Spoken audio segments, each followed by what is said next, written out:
Hello.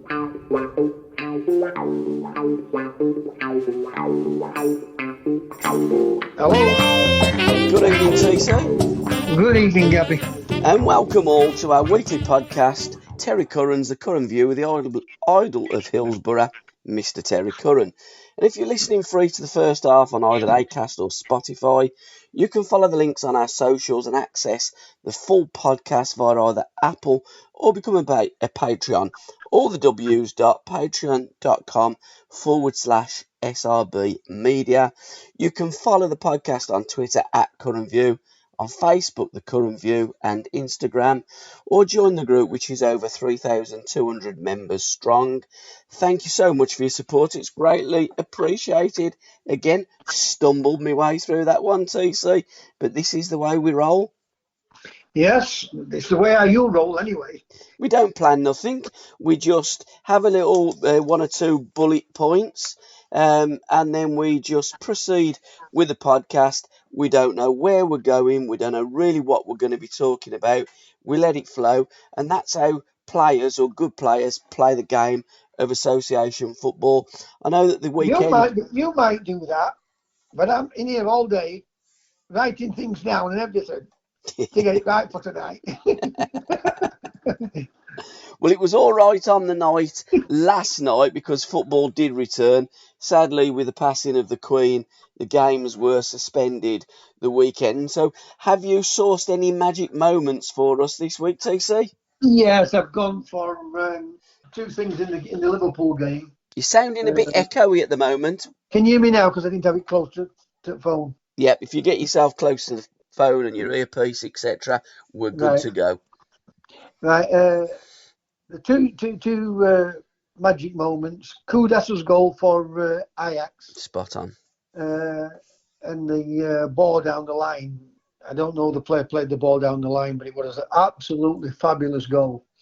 And I know people criticised the defending for the lad coming back on himself and playing the ball into Kudas. But I keep telling you all this.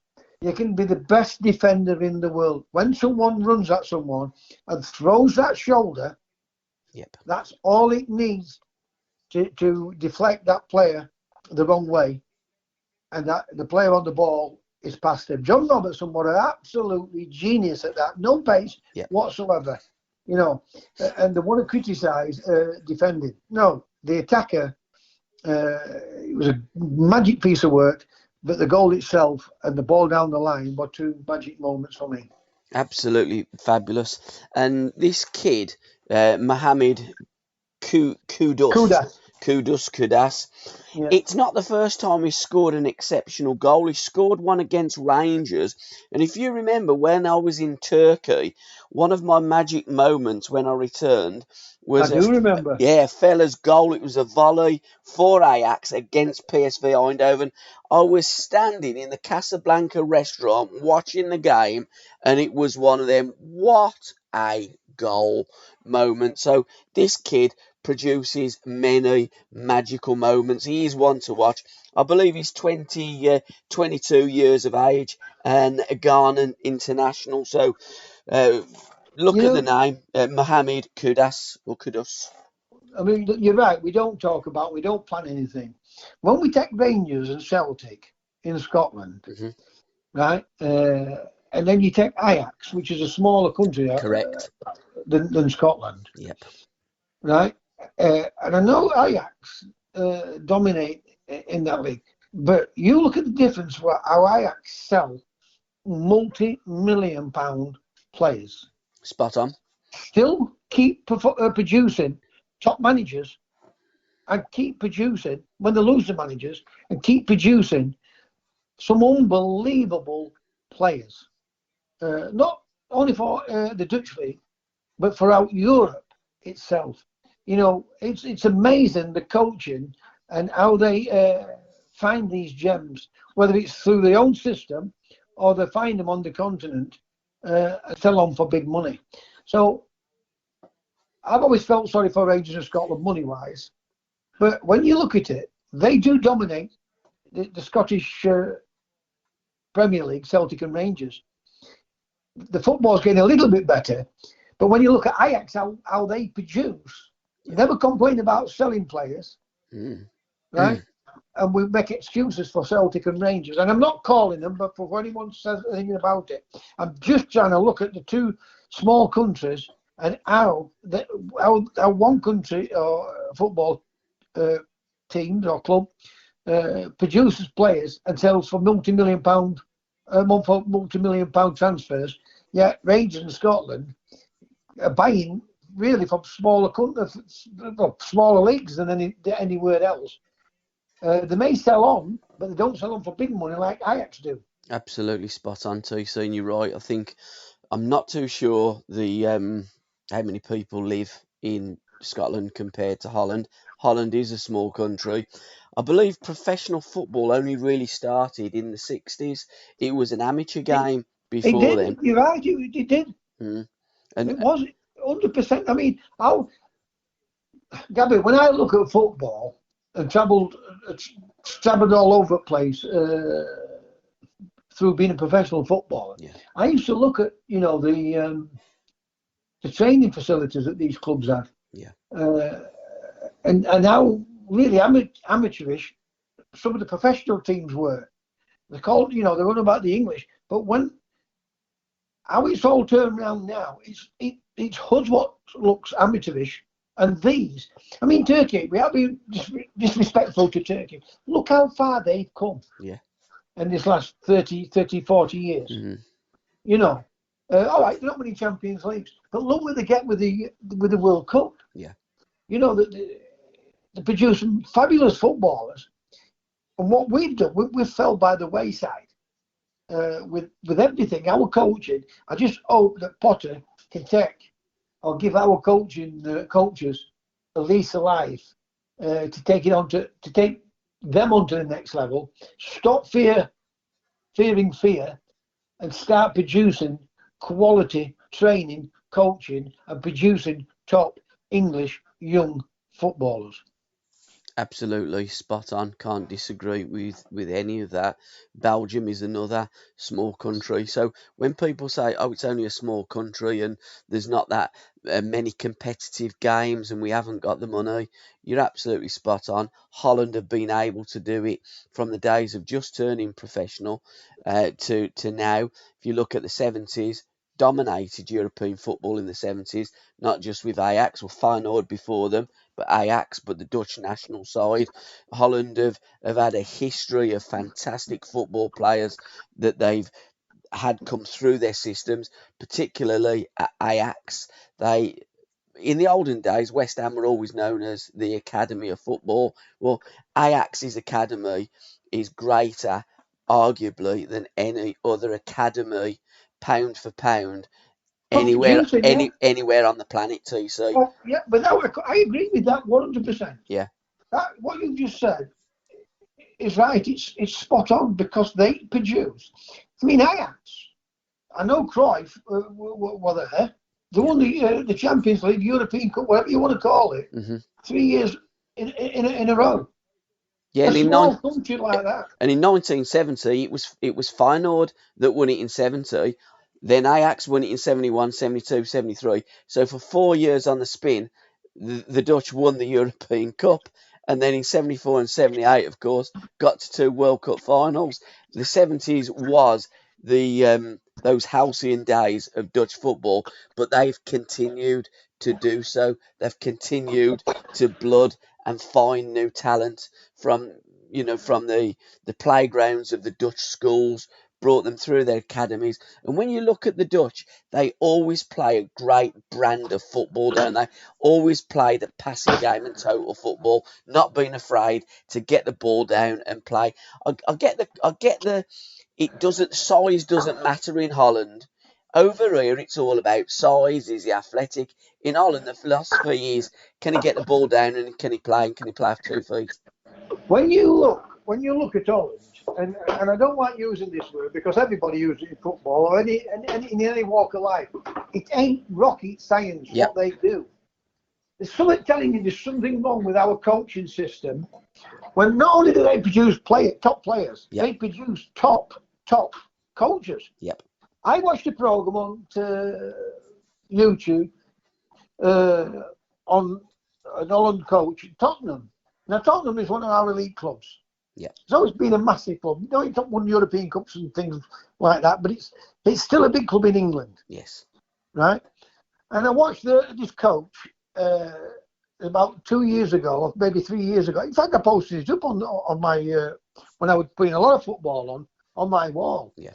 And you could see the frustration with the Dutch coach. How we were trying to teach the goalkeepers and the players to play out from the back. And when I watched it, I'm looking at it, and I'm thinking to myself, why don't you get this?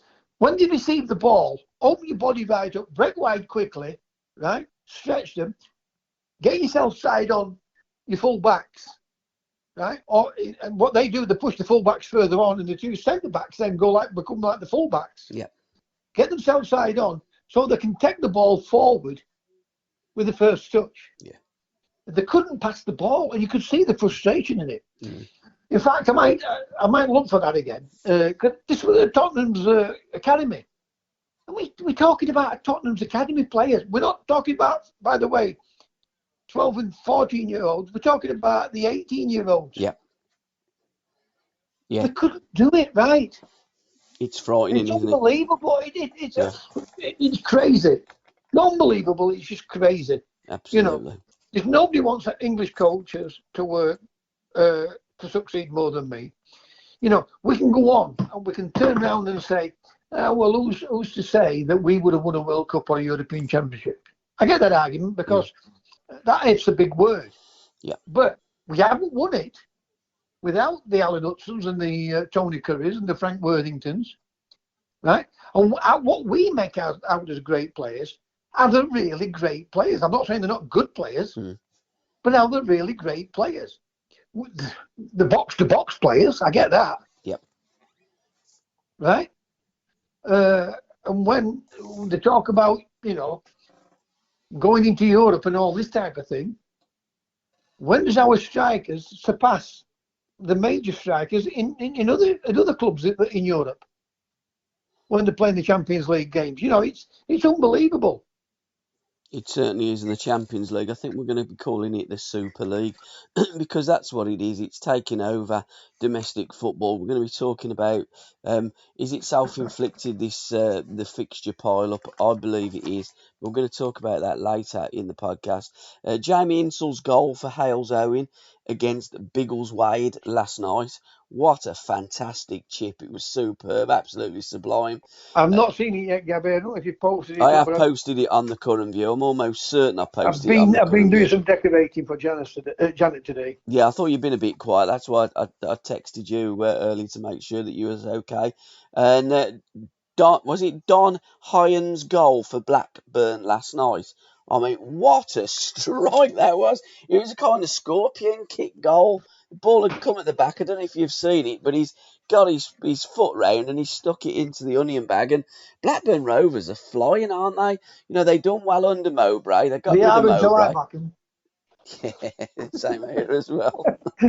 On Cooper. But they are doing well, and hey, your boys are doing well. Great win last night, 3-0 away from home, and Ipswich Town, I believe, are top. Portsmouth are second. In fact, I've got League One table here in front of me. Plymouth third. Plymouth are a dark horse. They've done well for a couple of seasons. Ryan Lowe was the manager, of course, there, and they've really, you know, sometimes when you have a manager like Ryan Lowe and he's so successful and he's done really well, he leaves and they fall off the pace a little bit. But Plymouth haven't. They've really kept it up. And Sheffield Wednesday fourth at the moment, 16 points, 4 points behind the leaders Ipswich, and I do believe you're playing them the weekend. More on that in Football Forecast at the end of the podcast. Big game on Saturday because, you know, that's what you can definitely call a 6-pointer. Absolutely. I think there's going to be a few 6-pointers in League One this season. There's a number of big clubs in League One this season as well. So we are going to follow League One and Sheffield Wednesday. I'm flicking through my Back Pass Magazine's TC, issue 68, New Year 2020. Trevor Francis is on the front cover. And Terry Curran, Memories, Terry Curran, Current Affairs with David Harrison. Oh, so I'm in it this week, am I? No, that was back in Oh, it's an old 2020, one. TC. I was Right, looking right. through my old Back Pass magazines, and I looked at the issue. Colin Todd is on the front cover of issue number 69, spring of 2020. It's a magazine that I subscribe to. I love it. And there's an interview, again, David Harrison, and he's interviewing Pat Howard. And I bring that up because our latest Legends of the 70s podcast is with Pat Howard. I did do it a few years ago. Chris is remastering it and just brushing it up a little bit, but we did take a trip down memory lane with Pat. I have done a few podcasts with Pat.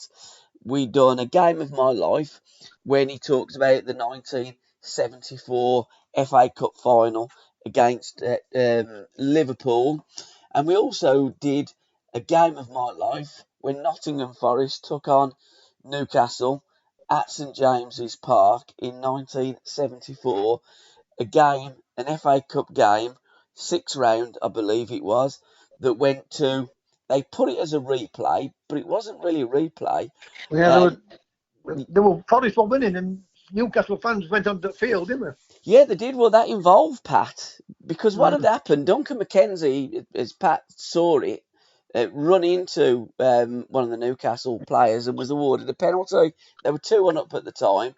Forest scored from the penalty spot, but before the penalty was taken, Pat Howard says to referee, "Ref, it's never a penalty," and he said it is, and he was arguing with him, and he said, "If you give a penalty, you're gonna have a riot." And the referee said, "If you don't shut up, you're going to get sent off." He said, "You send me off and give that penalty, you're going to have a riot." And sure enough, he did. And there was a riot. There was an FA inquiry. They didn't really know what to do, so they awarded another game. That game really should have gone to the City Ground at Nottingham, but it didn't. It went to Goodison Park. They drew 0-0. It went to a replay of that game, and Malcolm MacDonald scored in a 1-0 victory for Newcastle and knocked out Nottingham Forest. And I still think the older Forest fans don't talk about it, or if they do, talk about it with much anger and anguish, because I still don't think they've forgiven them for 1974. You know what Yeah, football fans are like. there's still some bitterness about that between both sets Absolutely. of fans, to be honest.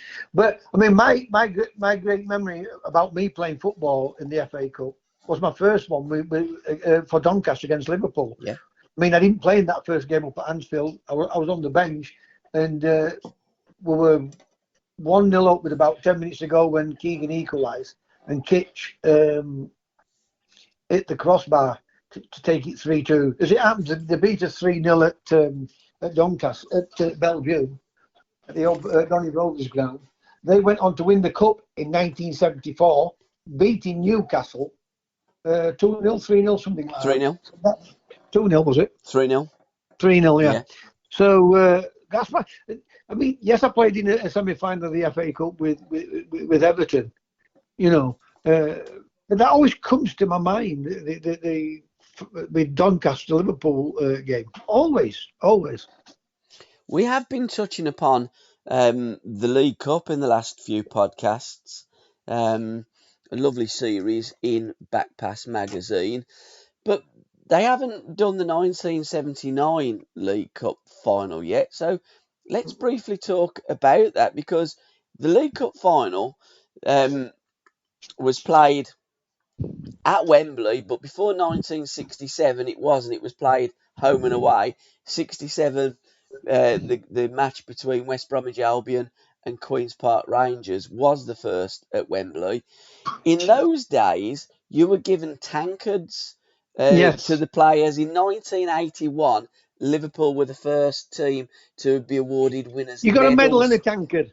Oh, did you get a medal as well? Yeah, you got a medal in a tankard. Oh, I thought it was just a tankard. Oh, so you No. got a medal as well? Yeah, I mean, remember walking down pitch with Bally, and then I'd gone to the dressing room. And when Bally come up, he came into the dressing room, he'd got a piece of turf. Yeah. and he put it into my tankard. He said, "Put that in your garden because you may never get to Wembley again." He was right. Yeah, well, no, yeah, he was right. I mean, I could have got there with Everton, but Yeah. we beat by one of my old clubs, my old club Southampton, in the semi-final, and then I got an injury. So he was right. I never got there again, and I put it into my house when I lived in Eastleigh. And when I left there to come to Sheffield, I bought an house in Cudworth, in Wheatshaw Lane, and I had a garden. I got the gardener to put the piece of turf side of the garage show. I don't know if it's still there, but if it's been returfed or not, the old house. But I did take it back up to Yorkshire. And that's the experience, isn't it? And a wise old head of a player like Alan Ball. Son, cherish these moments, cherish that piece of grass, put it in your garden, because you might not play at Wembley again. And, great players. George Best never played in an FA Cup or a League Cup final, for instance. Johnny Haynes never neither. We've had some world-class players that never actually got to a final of the FA Cup or the League Cup. What I don't like about this Champions League, or Super League as I'm calling it now, it looks as though going forward they're going to take away the League Cup. So that's going to be another competition that a footballer can't get to the final of. It's been watered down, and I don't like it. That is the new Super League. Yes, it is. Yeah, Champions League. I'm calling it the Super League because that's what it's going to be. Because one way or the other, they're trying to get more games into Europe. Exactly. With the big Premier League clubs, and clubs making a breakaway is going to cause a stink. Whereas that way, they can get away with it. And do you think that things are planned in life, in football, in politics, etc., etc.? The sounding out of the European Super League.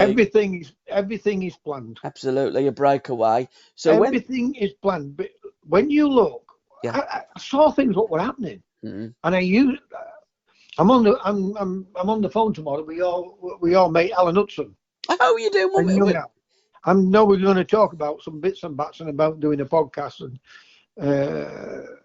things in football. What's happened to pair of us? Yeah.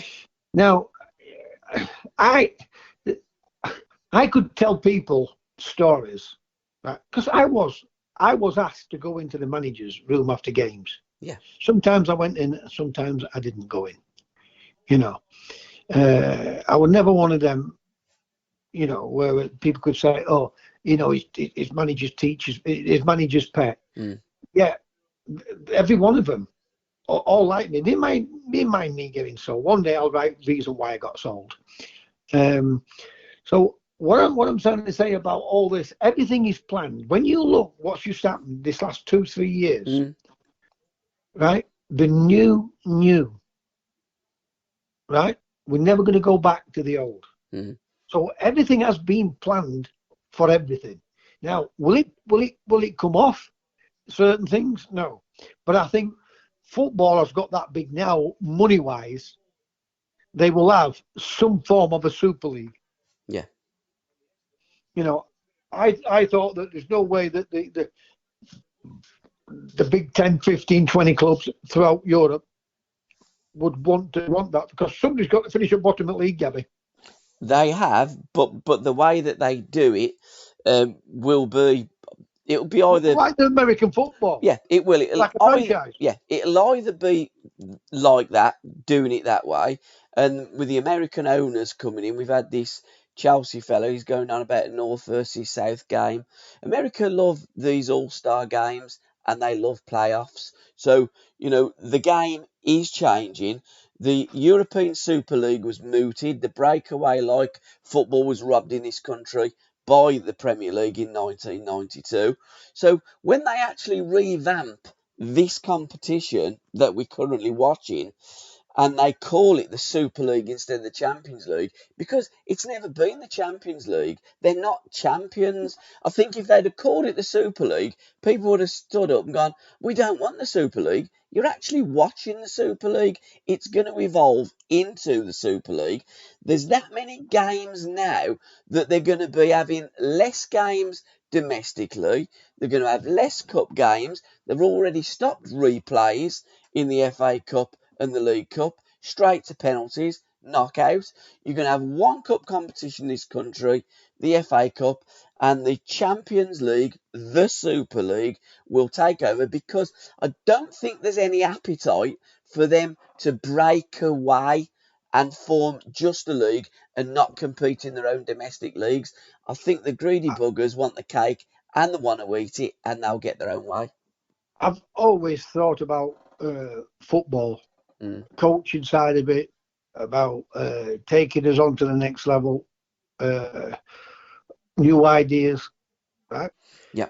But these people tell us we play far too many games. Yeah. Right? That's what they tell us. Yeah, they do. Right. Look how they have added games to the Champions League. Absolutely. And there's no complaint about that. No, there's not. No. But the complaint about too many games in our domestic league. Yeah, but they're playing less. I know, no, but what I'm trying to say to you is, you know, you keep throwing mud at wall, it sticks, doesn't it? Of course it does, yeah. You keep telling everybody these players are tired. Yeah. These players are tired. So. We're playing far too many games. People start to believe it. Yeah. And people are not going to knock it, right? When I said people, I'm on about people in the game. They're not going to knock it. They're going to reckon to say this, that, and the other as an excuse. But they get paid that vast amount of money, right?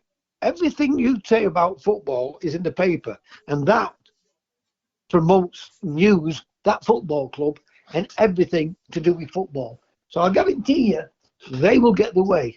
They will get the way, because that's how the elite have gone on. I don't think they're going to get the way with the world at the moment in time. I still think they're going to fall by the wayside. But football has got that big and that much money in it that I'm not saying it has to be taken on to the next level, but the money side of it, it's going to force it to go on to that next level. Yeah, absolutely. And I think that when they do it, football is going to thank them for doing it. Oh, thanks for not doing a breakaway league. No, you're going to shaft us in another way. And they're going to be thanked for shafting us, because that's what they always do. The people with the money, they pull our pants down and we thank them for shafting us. And that's what will be happening in the Super League. I'll tell you all, I wish people had stopped, or the fans stop thinking that these owners come in and put all this money into football. Absolutely. They take more money out of their clubs. Correct. Than what they put into it. Yeah. There's only one man I can think of what's lost money in football, and his name is Simon Jordan.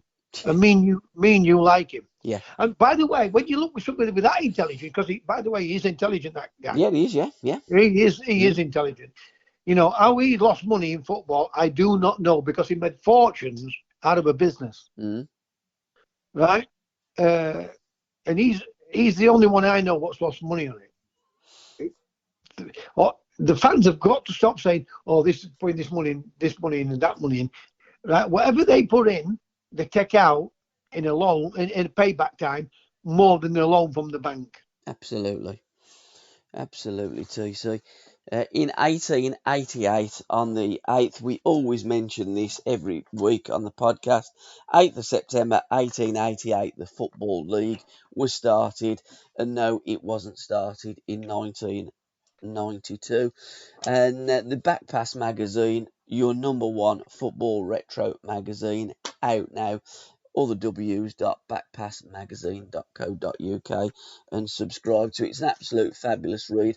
I don't just read the most current one, I go back and look at some of the interviews. There's so much in there, TC, from the olden days when football was a magnificent game, and it was a game. And I say that, it was a game, it was a sport, now it's a business, and it's changed. But we did talk about the 79 League Cup final. What's your memories about that, apart from the turf, that Borley gave you, apart from the fact that you played one of your former teams at Nottingham Forest in the final. What was it like? What was the build up to Wembley? And what was it like walking out at Wembley as a player? Because when you were a kid, you must have dreamt. To listen to the rest of this podcast, please go to www.patreon.com/SRBmedia or just follow the links in the description. Thank you.